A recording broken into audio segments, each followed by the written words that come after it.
When I was younger, I wrote off Star Trek the animated series. The low production quality, the still frames where it's just Captain Kirk going.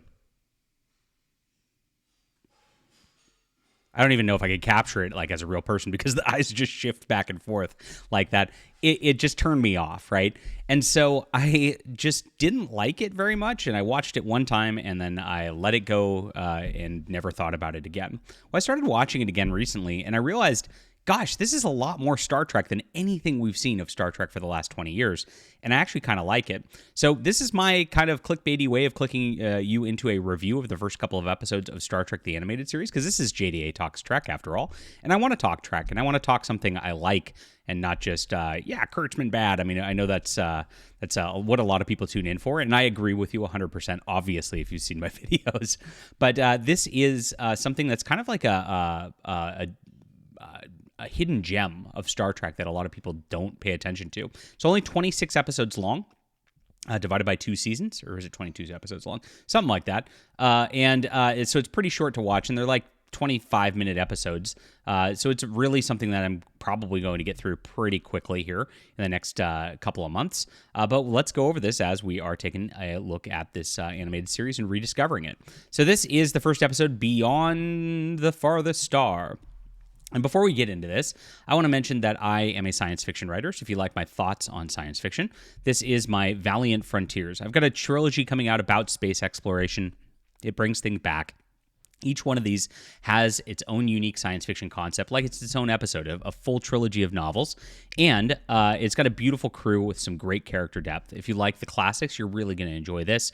So please check it out. Support our channel. It's in the description below. All right. So Beyond the Farthest Star right here, the Enterprise finds this, quote, deserted starship, which looks like a weird... do they even have it? They do. They have an image of it. Great. I love that. That fandom.com has this. Like a weird... bulbous alive thing. They start to explore it.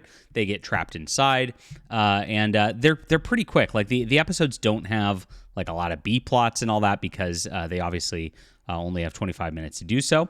And they go into their spot there. What are all these other images that don't have anything to do with the show? Gosh dang it. Oh well. I guess there's only a couple images on here. And then they get back to the Enterprise, and there's an alien trapped aboard who is the starship was setting itself to explode because they didn't want it to get out and destroy the rest of the galaxy.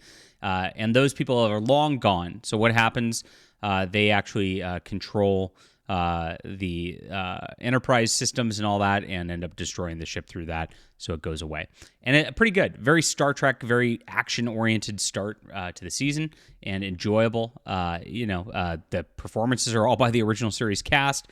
This is a lot smarter and a lot more interesting than a lot of cartoon content I see.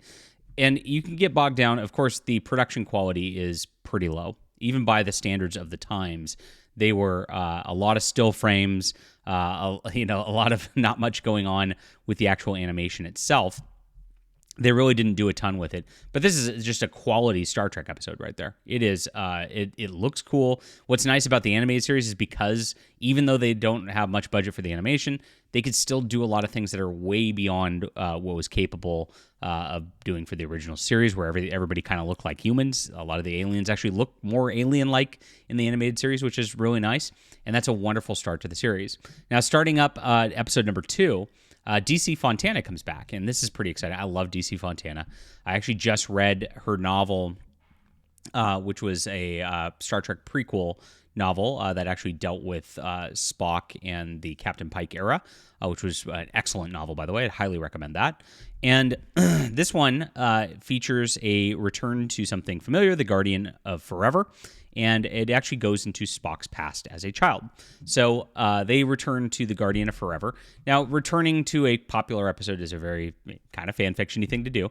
Kind of good for an animated sort of short. That's something that kind of works pretty well.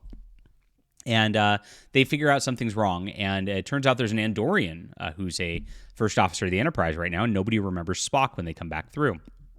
So Spock has to go back and find out what went wrong. Apparently, he was killed in his childhood, and there was a cousin who saved his life at the time, and he realizes, oh, that cousin was actually me. So I actually have to go back and save my life. And we learn about Spock as a child. We learn he was kind of bullied by the other Vulcans, and goes on this like kind of quest to become more Vulcan. It's really cute.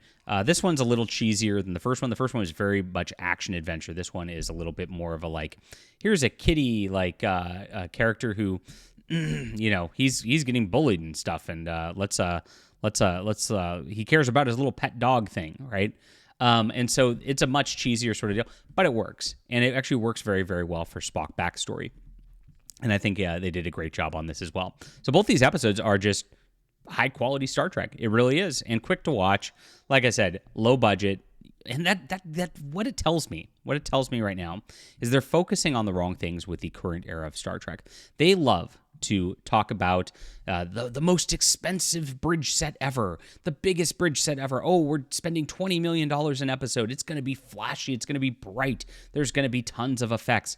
And that is where Hollywood's gone wrong in the past 20, 30 years. They're focused on the flashy surface substance. They're not focused on the story, on the depth, on the science fiction.